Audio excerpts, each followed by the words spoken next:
Cristo resucitó, la tumba está vacía, Él está sentado a la diestra del Padre, Él es nuestro Rey, nuestro Dios, nuestro amo, nuestro Señor.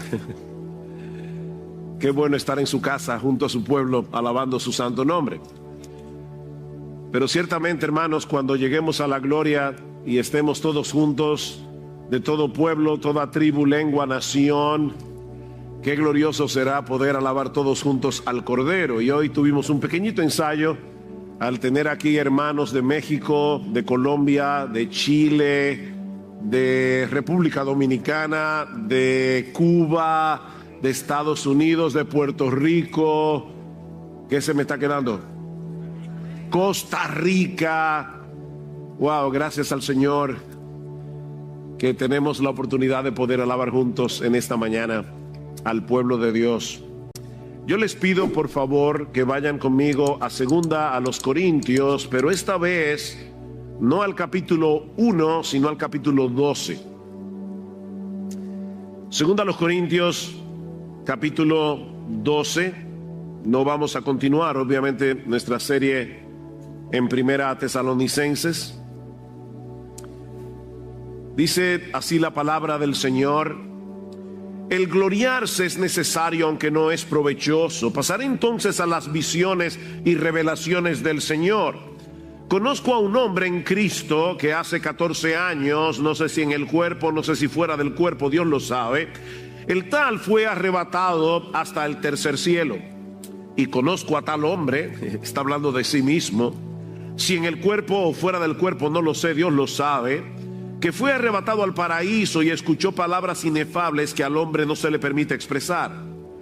De tal hombre sí me gloriaré, pero en cuanto a mí mismo no me gloriaré, sino en mis debilidades. Porque si quisiera gloriarme no sería insensatos, pues diría la verdad. Es decir, si quisiera gloriarse de esa visita al paraíso, mas me abstengo de hacerlo para que nadie piense de mí más de lo que ve en mí u oye de mí. Y aquí está mi texto que voy a estar exponiendo en esta mañana. Y dada la extraordinaria grandeza de las revelaciones, por esta razón, para impedir que me enalteciera, me fue dada una espina en la carne, un mensajero de Satanás que me abofetee para que no me enaltezca. Acerca de esto 3 veces he rogado al Señor para que lo quitara de mí.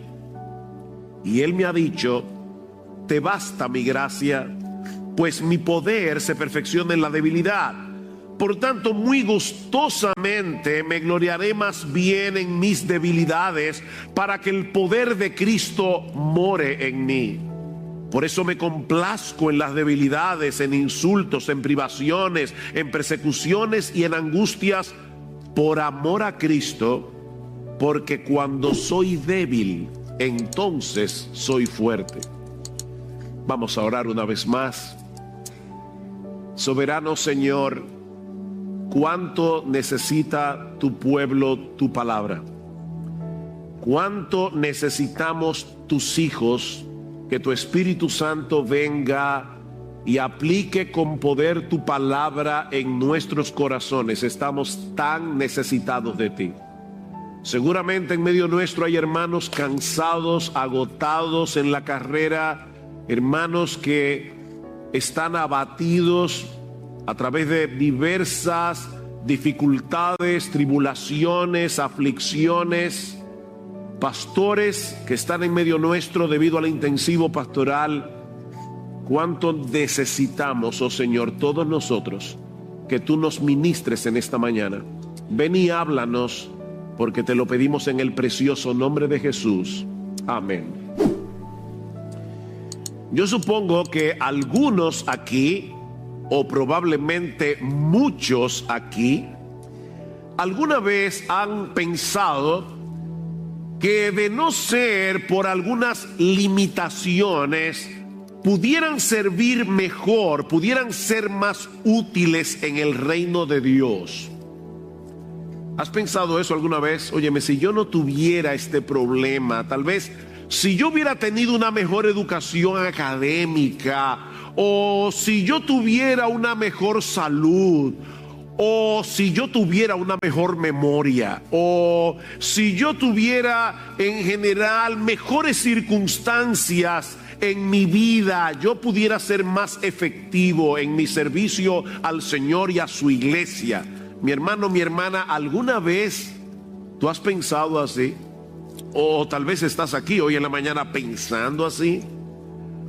Esa forma de pensar no solamente surge de nuestro pecado, de nuestra percepción de las cosas, sino que también es alimentada por el mundo, que tiende a admirar a todas esas personas que, a pesar de muchas dificultades, que tienen que vencer muchos problemas, logran grandes cosas. Nos fascinan esas historias, ¿verdad? El individuo que, siendo pobre y en circunstancias bien difíciles, logran cosas extraordinarias, descansando únicamente en sus propias capacidades y en su propia determinación.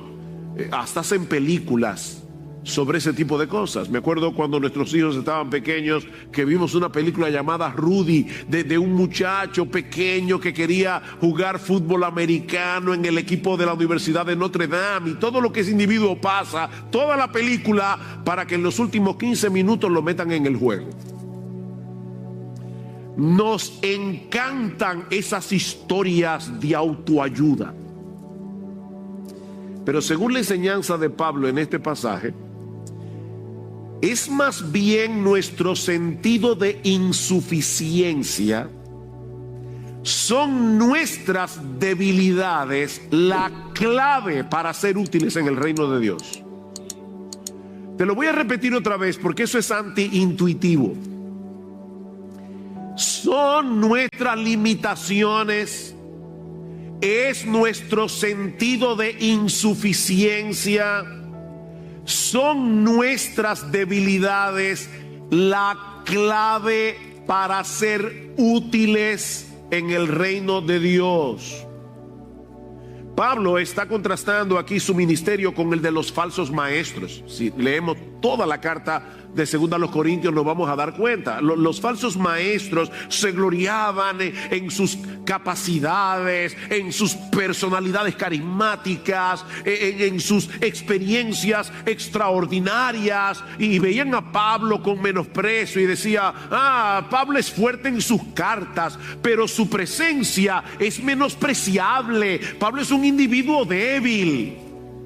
Y dice Pablo al final: sí, tienen razón, pero ahí es precisamente donde yo me glorío. Yo me glorío en mi debilidad, y no porque no haya tenido experiencias inusuales. Y ahí es que Pablo cita la extraña, la inusual experiencia que tuvo, donde Dios lo arrebató. Dice él: si en el cuerpo no lo sé, si fuera del cuerpo no lo sé. Él mismo no puede explicar exactamente cómo sucedió eso, pero él dice: si vamos a hablar de experiencias extraordinarias, Dios me arrebató al paraíso, Dios me arrebató hasta el tercer cielo, donde yo escuché palabras inefables. Esa palabra dominguera lo que significa es: lo que yo vi no lo puedo relatar, no lo puedo narrar. De hecho, a mí no se me dio permiso para yo poder compartir lo que yo vi, lo que yo escuché, lo que yo experimenté en el paraíso. Hoy día hay individuos que suben, van al cielo, escriben libros, se hacen famosos. Pablo dice: no, en el caso mío, a mí Dios no me permitió hablar de eso. La única razón por la que Pablo hace mención de esa extraña visita al paraíso, que le había sucedido 14 años atrás y que él nunca había mencionado, la única razón era poder poner en contexto el aguijón en la carne que Dios le había dado para que él no se enalteciera. Él quería que la gente entendiera por qué Dios le dio un aguijón, y dice 2 veces en el versículo 7: para que no me enaltezca. Literalmente, para que la cabeza no se me ponga grande, Dios me dio un aguijón. En otras palabras, Pablo no está descansando en ese tipo de experiencias extraordinarias para probar la genuinidad de su ministerio. Eso no es necesario. Pastores que están aquí, no quieran, no deseen pasar por experiencias extraordinarias para probar que ustedes verdaderamente son hombres de Dios. Pablo dice, eso no es necesario. De hecho, mis hermanos, Jesús mismo nos advierte que tengamos cuidado de no descansar en esas cosas para creer que verdaderamente somos creyentes y para probar que verdaderamente somos siervos de Dios. Dice en Mateo capítulo 7 versículo 22, muchos me dirán en aquel día, en el día del juicio, Señor, Señor, no profetizamos en tu nombre, y en tu nombre echamos fuera demonios, y en tu nombre hicimos muchos milagros. Y entonces les declararé, yo nunca os conocí, nunca, ni cuando ustedes estaban profetizando, ni cuando estaban haciendo milagros supuestamente, ni cuando estaban echando fuera demonios, ustedes nunca fueron míos. Yo nunca los conocí, apartaos de mí, hacedores de maldad. Mis hermanos, no se dejen engañar. Que hay hombres por ahí haciendo cosas sorprendentes para robarle el dinero a la gente. Son falsos maestros. De no haber sido por el ataque de sus enemigos en Corinto, nunca nos habíamos enterado que Pablo fue al tercer cielo. Nunca lo habríamos sabido. Su énfasis en ese pasaje no está en esa extraña visita, esa inusual visita al paraíso, sino más bien en el aguijón o en la espina que Dios le dio en su carne para evitar que él se enalteciera por causa de esa experiencia.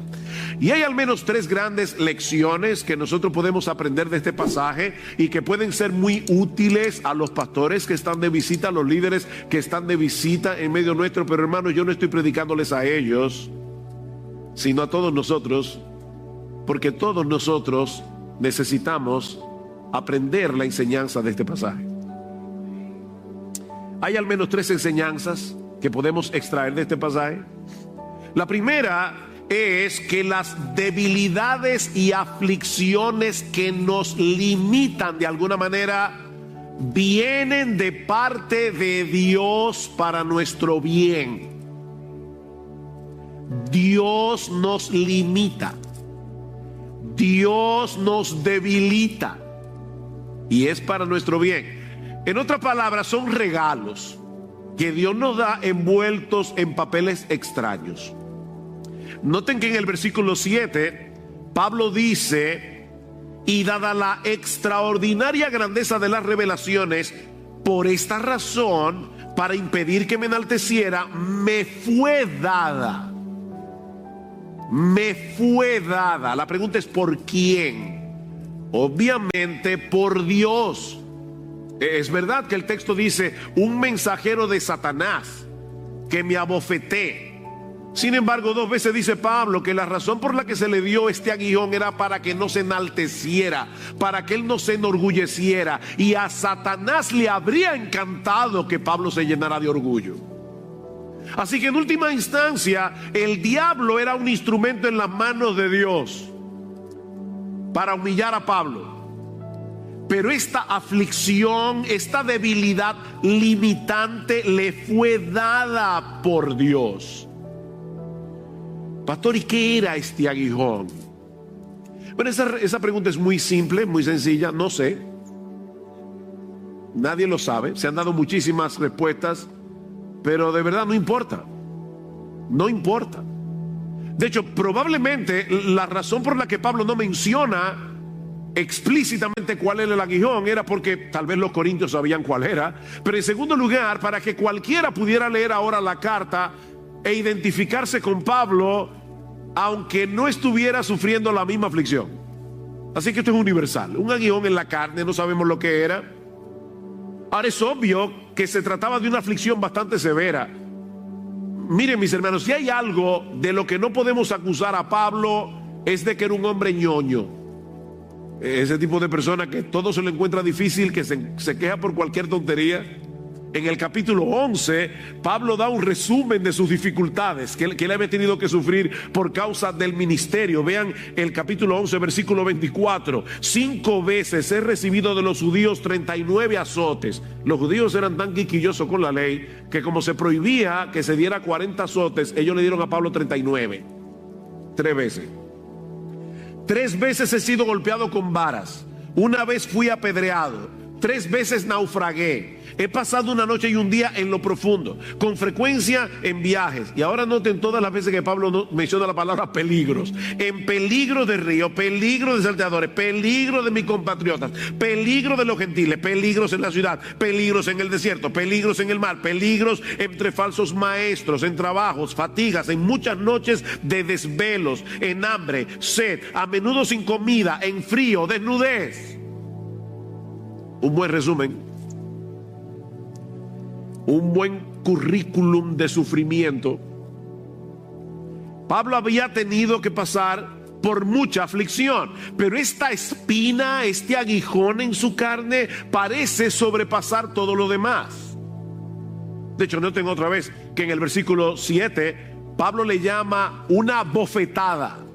Dice, me fue dado un mensajero de Satanás que me abofetee. La palabra literalmente es que me atormente. Y el tiempo del verbo que Pablo usa, que da la idea de una acción repetida.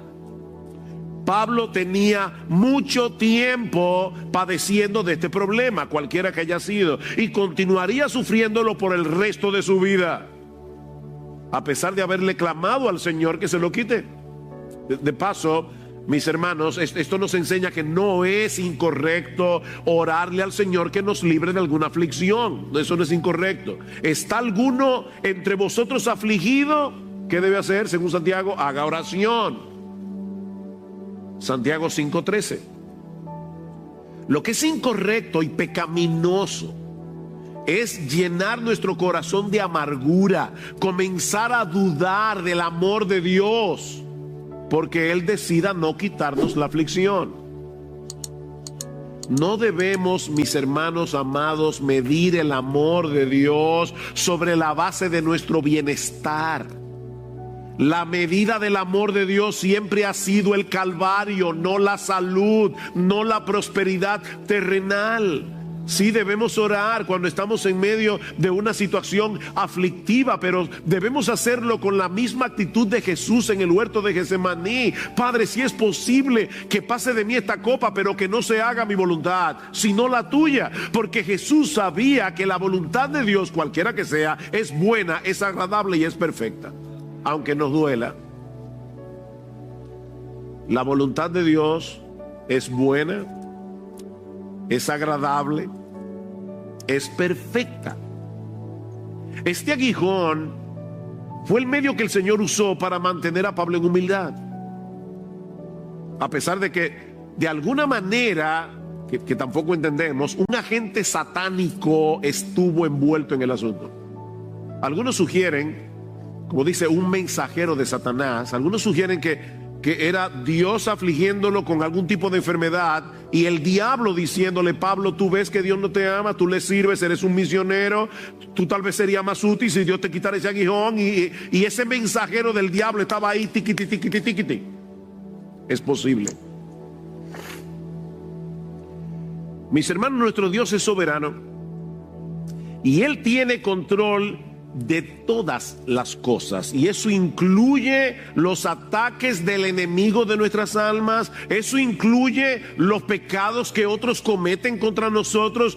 Dios es soberano y en su sabiduría, en su bondad, todo lo que Él decreta para nosotros, aunque no lo entendamos, es para su gloria y para nuestro bien.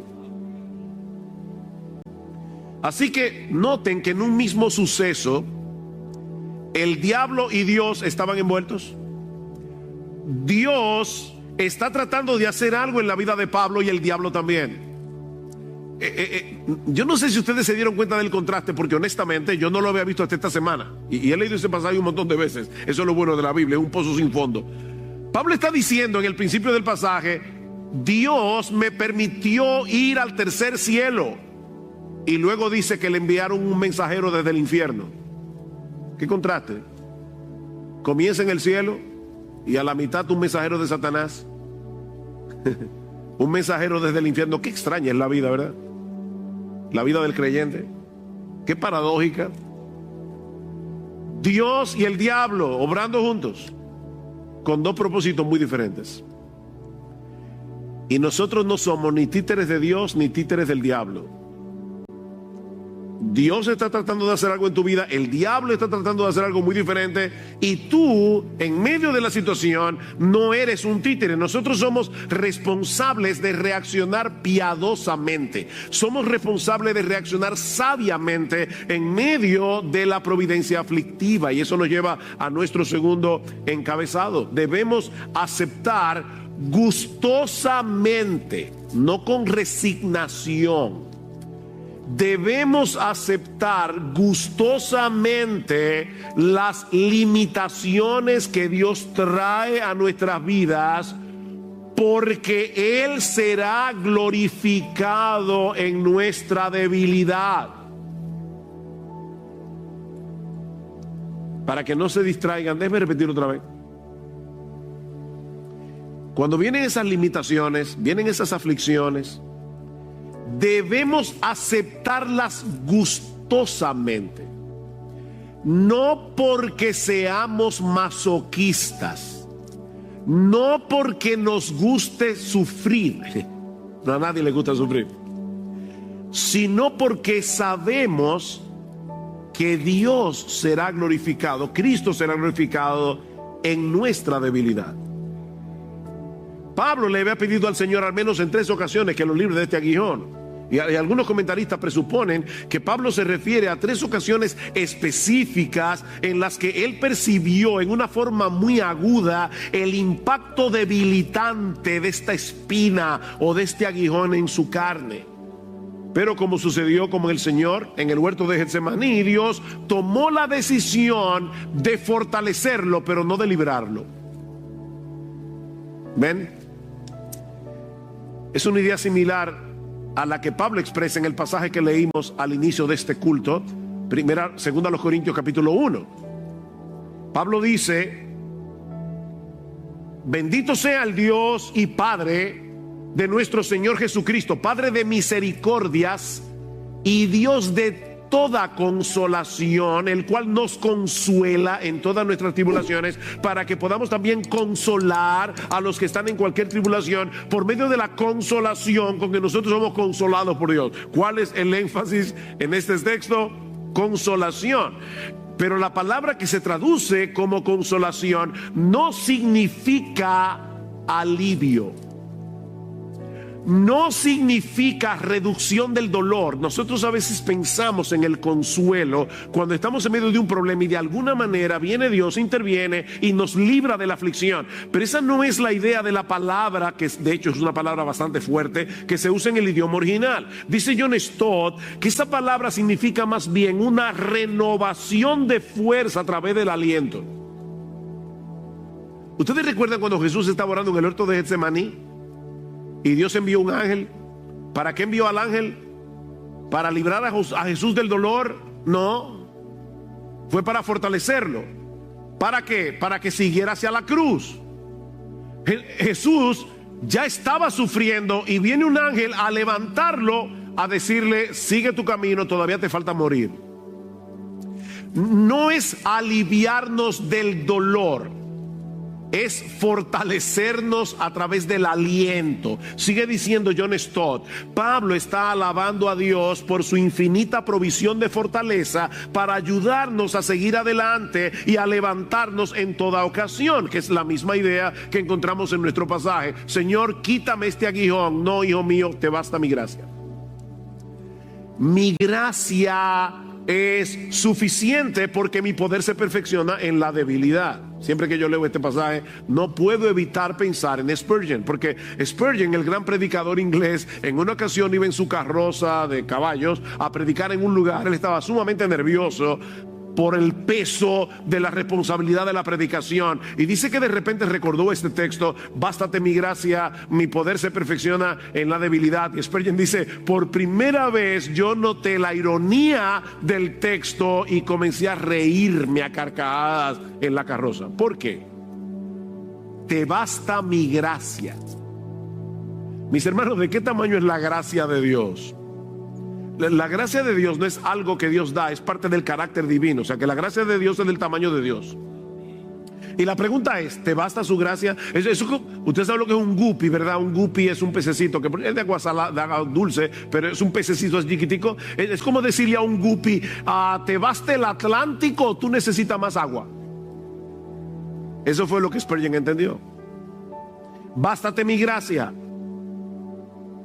Tal vez Pablo le había argumentado a Dios en oración: yo estaría en una mejor condición para servirte si tú me libras de este aguijón, si tú me sacas esta espina debilitante, yo estaré mejor equipado para hacer tu obra. Y el Señor viene y le hace ver que era todo lo contrario. No, Pablo, esa limitación es la clave de tu utilidad. Es necesario que yo te mantenga así, porque esa es la manera que yo estoy utilizando para magnificar el poder de mi Hijo en ti. Bástate mi gracia. Ahora es importante aclarar que cuando Pablo habla aquí de debilidades, él no se está refiriendo a una debilidad moral. En otras palabras, Pablo no está diciendo: bueno, yo tengo problemas con la codicia, tengo problemas con la lujuria, tengo problemas con la pornografía, se me hace muy difícil perdonar a nadie, pero no importa porque el poder de Dios se perfecciona en la debilidad. No tengo otra vez el versículo 10. Por esto me complazco en las debilidades. ¿En qué? En insultos, en privaciones, en persecuciones, en angustias. No son debilidades morales, son debilidades limitantes.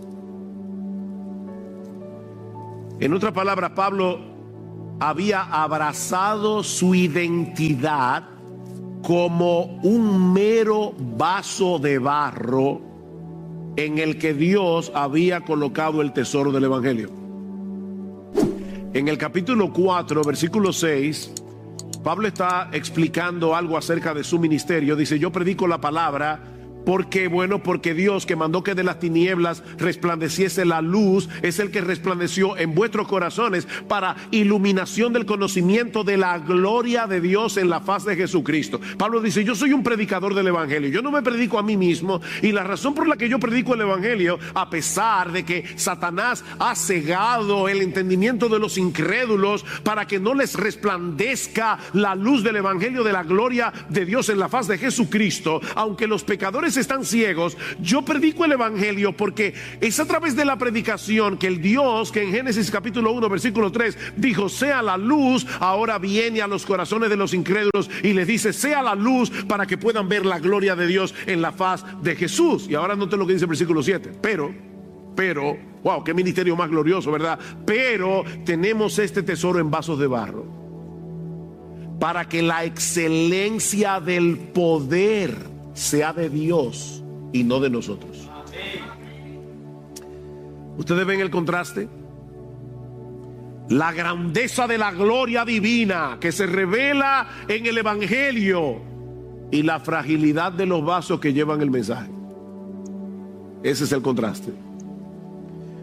Nuestra debilidad, mis hermanos, no es un impedimento para que se manifieste el poder de Dios en nosotros. Eso magnifica su poder. Dios no necesita de grandes personalidades. Dios no necesita de grandes recursos para hacer su obra. No, mis hermanos, Dios hace evidente la extraordinaria grandeza de su poder al usar personas comunes y corrientes como tú y como yo.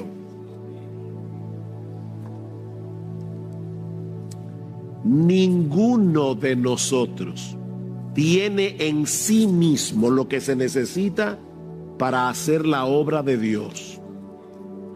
Ninguno de nosotros tiene lo que se necesita en sí mismo para vencer el pecado. ¿Qué dice Jesús? Separados de mí, ustedes pueden hacer como un 70%, 80%, 90%, 99%.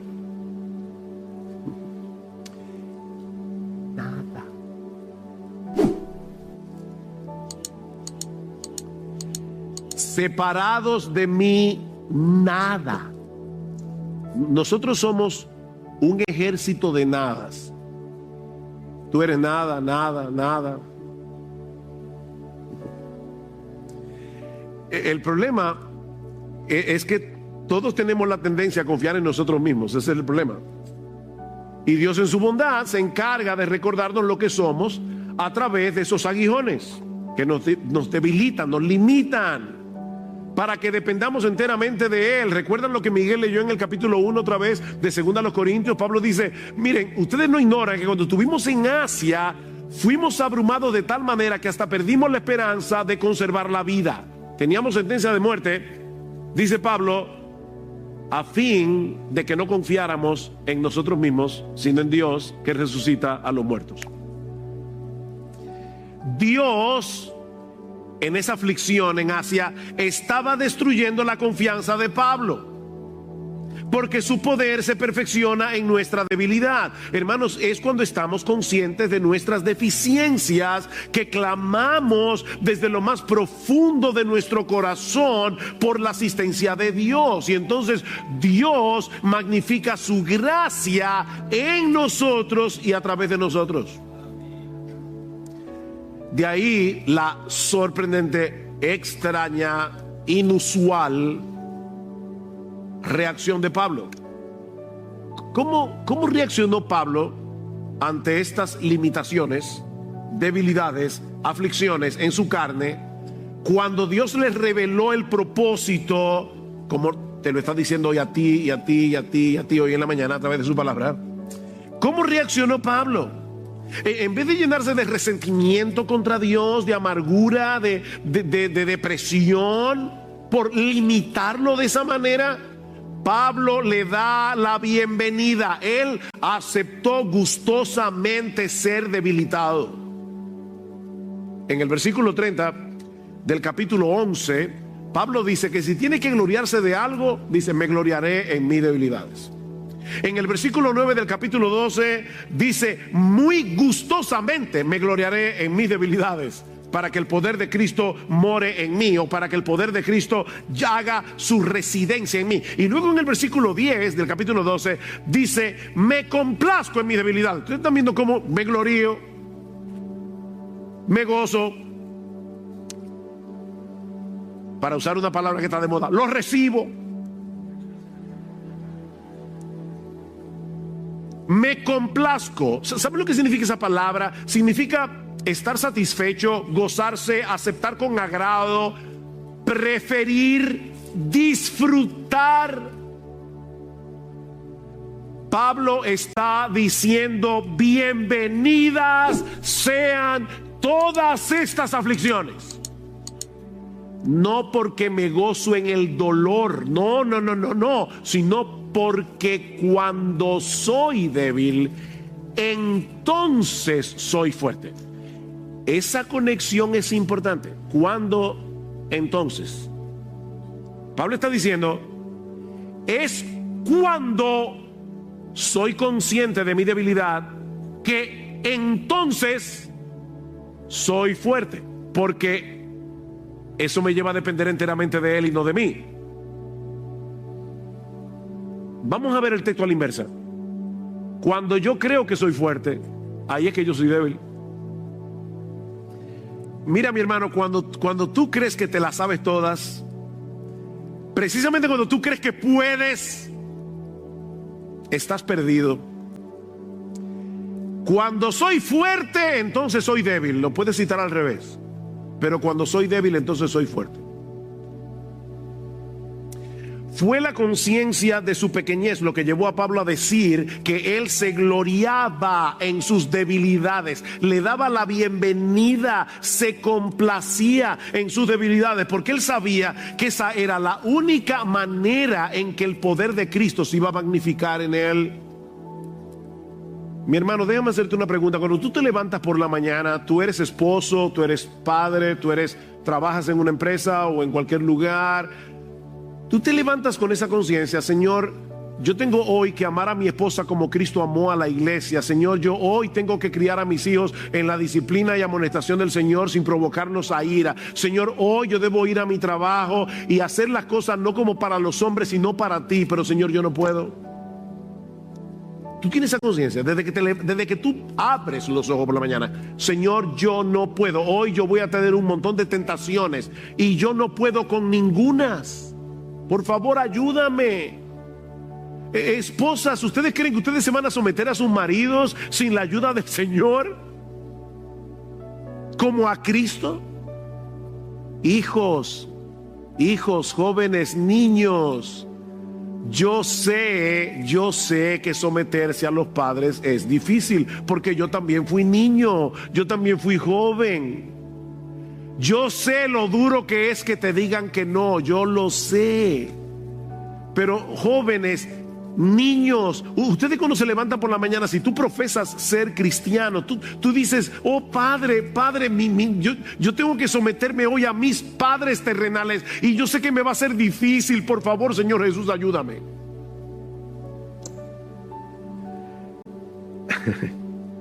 Jóvenes, escúchenme una cosa, porque ustedes son los que tienen más vulnerabilidad a esto. No se dejen confundir por todos esos mensajes de autoafirmación que escuchamos todo el tiempo por todas partes. Tú puedes, tú tienes el potencial para hacer grandes cosas, solo tienes que creer en ti. Wow, y sale uno, wow, sí, yo puedo. Reconoce todos esos potenciales, todo ese potencial que está escondido en ti. Tu problema es que tú no crees en ti. No, tu problema es que tú crees en ti. Ese es tu problema. Separados de mí, no van a poder hacer nada que valga la pena. Nada, cero, nada. No es descansando en nuestras propias capacidades que vamos a poder hacer la obra de Dios, que vamos a poder luchar con nuestros pecados, que vamos a poder poner nuestros dones en operación en la iglesia. Pastores que están en medio nuestro hoy, no caigamos en ese error. Si te vas a gloriar, que no sean tus títulos, en los libros que tú has leído, en la capacidad que Dios te ha dado. Tal vez Dios te ha dado dones, qué bueno, pero óyeme, esos dones sin la ayuda del Espíritu Santo no te sirven de nada. Si te vas a gloriar en algo que sea en tu debilidad, no en tu potencial. Conozco el caso real de un joven muy tímido, muy tímido, y para colmo enfermizo, tenía un montón de problemas estomacales. Y un día un misionero pasó por su ciudad, vio el potencial de piedad de este joven, vio que a pesar de venir de un hogar mixto, papá inconverso, mamá creyente, él vio que este joven realmente amaba al Señor, amaba su obra. Si hubiera sido otro hombre, tal vez hubiera dicho, mire, este individuo enfermizo, tímido, no sirve para esta obra, no sirve para este trabajo. Pero este hombre tuvo otra visión y a este joven tímido, a este joven enfermizo, lo reclutó para el trabajo misionero. Si Pablo no hubiera tenido esa visión, hoy no tendríamos a Timoteo. Qué bueno que Pablo vio en Timoteo, a pesar de su debilidad, a pesar de sus enfermedades, sus frecuentes enfermedades, dice Pablo en su carta, en una de sus cartas. A pesar de su timidez, Pablo tuvo que escribir una carta a los Corintios. Timoteo va para allá, procuren que sea protegido. Pablo sabía que los corintios podían comerse vivo a Timoteo, pero fue un hombre de Dios que el Señor usó, porque no era por la gran personalidad de Timoteo, era por el poder de Cristo que habitaba en él. Pero hay algo más en nuestro texto que en cierto modo encierra la clave de este gloriarse de Pablo. O sea, esta reacción de Pablo responde a algo. ¿Cómo es posible que Pablo aceptara de buena gana, que aceptara con gozo, que le dé la bienvenida a las aflicciones que lo limitaban y lo debilitaban, a pesar de tener un ministerio tan amplio? ¿Qué era lo que lo movía a darle la bienvenida a ese aguijón? Eso nos lleva a nuestro tercer y último encabezado. Es el amor a Cristo lo que nos mueve a aceptar con gozo nuestras debilidades, porque ese amor por Él nos mueve a desear que Él se lleve toda la gloria. Es el amor a Cristo. La única cosa que te puede hacer a ti aceptar con gozo, gustosamente, estas limitaciones es porque tú amas a Jesús y tú quieres que Él se lleve la gloria. Versículo 10. Por eso me complazco en las debilidades, en insultos, en privaciones, en persecuciones y en angustias por amor a Cristo. Porque cuando soy débil, entonces soy fuerte. ¿Por qué? Por amor a Cristo. Todas esas cosas que Pablo había estado padeciendo habían venido sobre él por causa de su amor por Cristo. Y era ese mismo amor a Cristo lo que lo llevaba a abrazar con gozo esas aflicciones que lo limitaban, porque de esa manera se hacía más evidente el poder de Cristo actuando en él. El razonamiento de Pablo en este pasaje es algo como esto: a mí no me gusta este aguijón que llevo en mi carne, le he pedido más de una vez al Señor que me lo quite, pero ahora que sé que este aguijón es el instrumento que magnifica la gracia de Cristo en mí, entonces me gloriaré en mis debilidades para que sea más evidente que es debido a su gracia, no a mis capacidades, no a mi conocimiento de las Escrituras. Es su gracia, por su gracia, que yo puedo hacer lo que hago.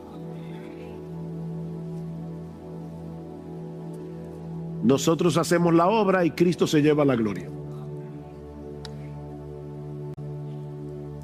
Porque a final de cuentas, mis hermanos, ¿hiciste algo útil para el reino de Dios? Fue su gracia. Su gracia en mí, ¿verdad? Como cantamos en uno de nuestros himnos, su gracia en mí, divino don. Por la gracia de Dios soy lo que soy. 1 Corintios 15:10. Y su gracia no ha sido en vano para conmigo. Antes, yo he trabajado más que todos ellos, pero no yo, sino la gracia de Dios en mí. ¿Qué conciencia? La gracia de Dios en mí. Alguien ha dicho que la meta final de Dios en orquestar nuestras debilidades, escuchen, ya sea a través de un mensajero de Satanás o de una circunstancia molesta, o a través del fracaso de sueños acariciados por mucho tiempo. Todos nosotros tenemos sueños que se frustran en el camino. Y dice este autor, la razón por la que Dios hace eso es glorificar la suficiencia de la gracia y el poder de su Hijo. No logré lo que quería, se me frustró mi sueño, pero yo tengo a Jesús. ¿Y eso es suficiente? Cuando es el amor a Cristo lo que nos domina y no nuestro amor propio, vamos a reaccionar adecuadamente ante la conciencia de nuestras propias limitaciones, porque Él hará evidente el poder de Cristo en nuestra debilidad, y de esa manera Cristo llevará la gloria, no nosotros. John Piper lo dice de esta manera: la más profunda necesidad que tú y yo tenemos en la debilidad y en la adversidad no es obtener un alivio rápido, sino una confianza bien cimentada de que las cosas que nos pasan forman parte del más grande propósito en el universo. Wow, ¿y cuál es ese gran propósito del universo? La glorificación de la gracia y el poder de su Hijo. Esa gracia y ese poder que lo llevaron a la cruz y lo mantuvieron allí hasta que la obra de amor fue consumada. Eso es lo que Dios, dice Piper, está construyendo en nuestras vidas. Ese es el significado de las debilidades, los insultos, las dificultades, las persecuciones y las calamidades que llegan a nuestras vidas por la providencia de Dios. Dios está procurando que solo Jesús sea exaltado. ¿Tú te acuerdas cuando tú te convertiste? ¿Qué fue lo que Dios usó para llevarte a los pies de Jesús en arrepentimiento y fe? Bueno, tú le pediste que te salve cuando te diste cuenta que tú no podías salvarte a ti mismo. O sea, Dios tuvo que hacerte ver tu impotencia para Él poder venir a rescatarte. De esa manera tú recibes la bendición y Él la gloria.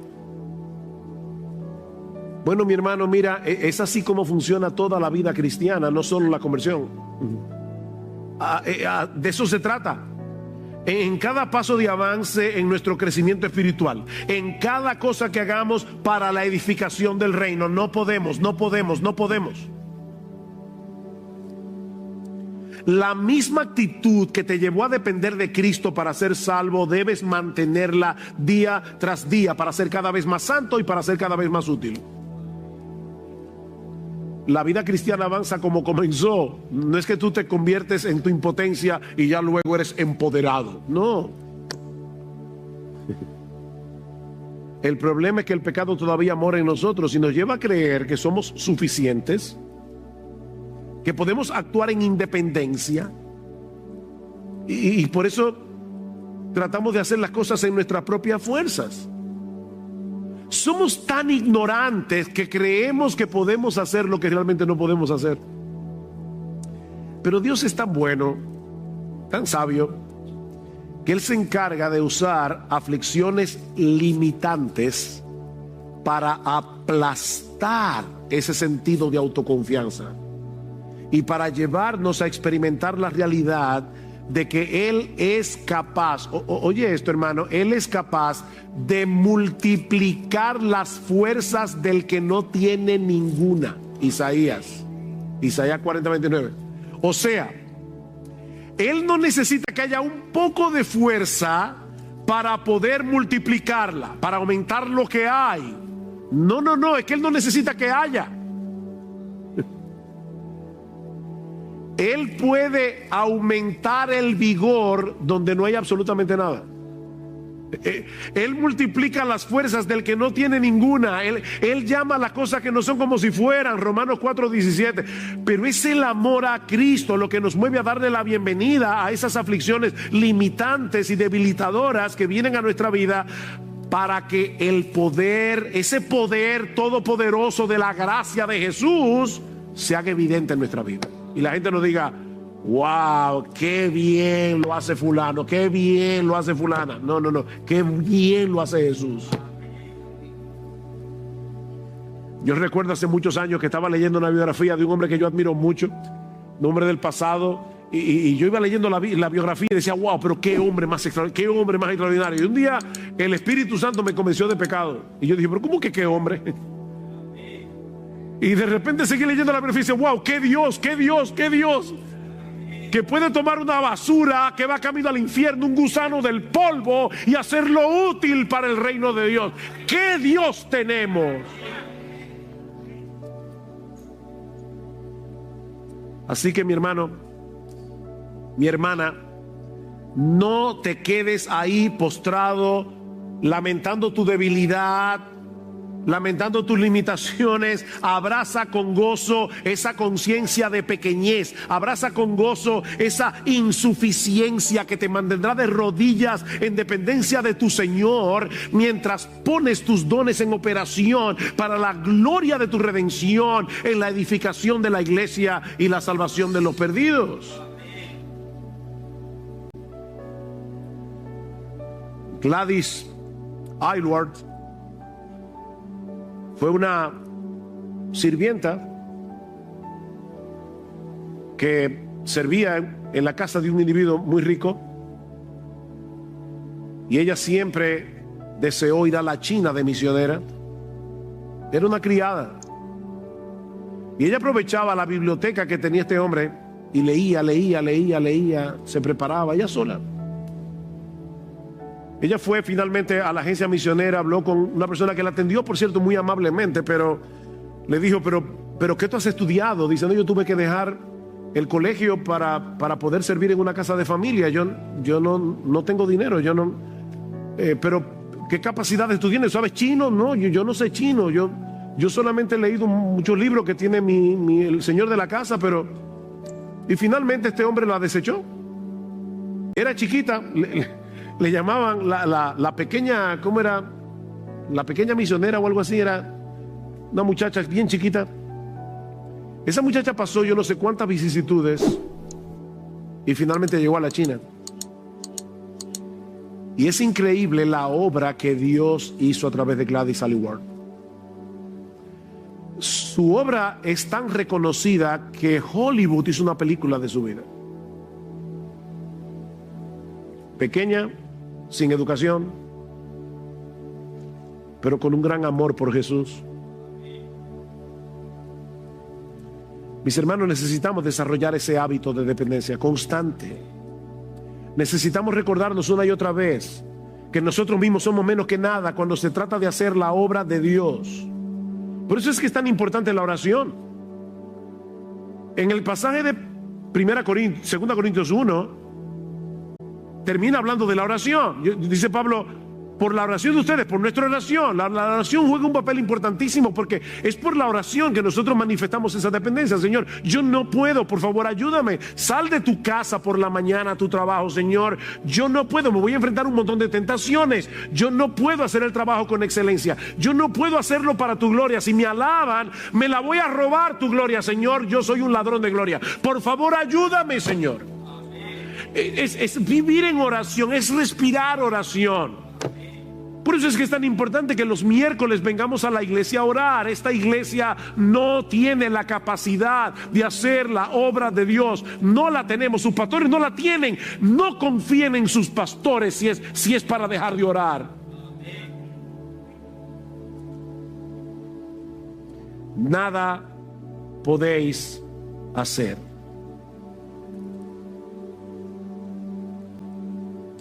Separados de Cristo somos un cero a la izquierda. Pero mire, mis hermanos, como yo decía ahorita, un ejército de nadas no puede hacer nada.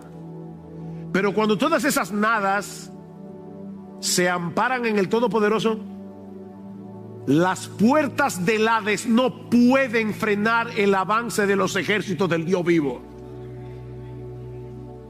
Las murallas pueden ser tan grandes como las de Jericó. ¿Y saben qué?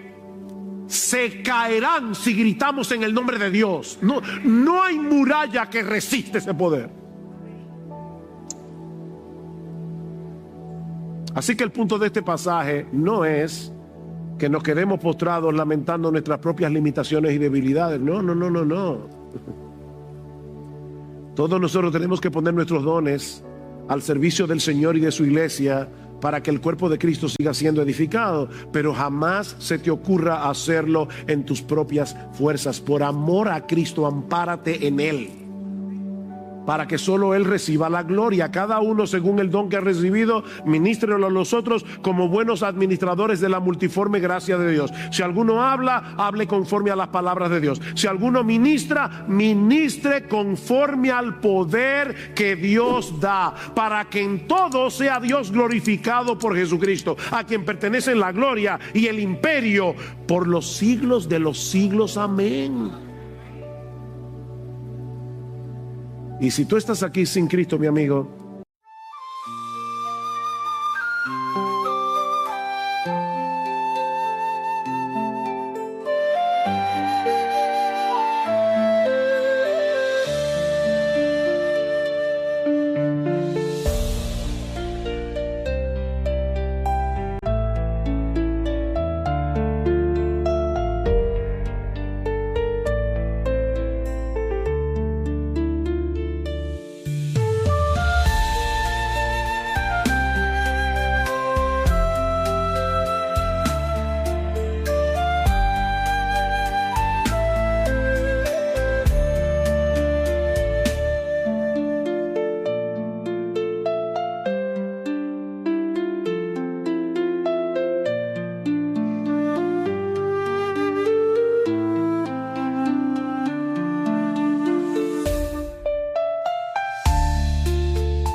like that. Who was that man?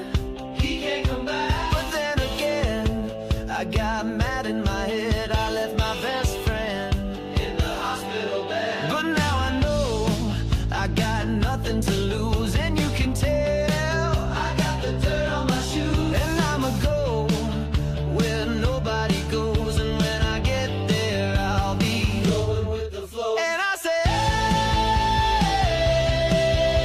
but nobody listened to me. And I say, hey, but nobody cared. They looked at me, but they weren't looking at me. They had something to say, but it was nothing to say. And I tried to scream, but I was in a dream. I was silent, and my hair turned gray. And I said, hey, but nobody listened to me. And I said, hey, but nobody cared.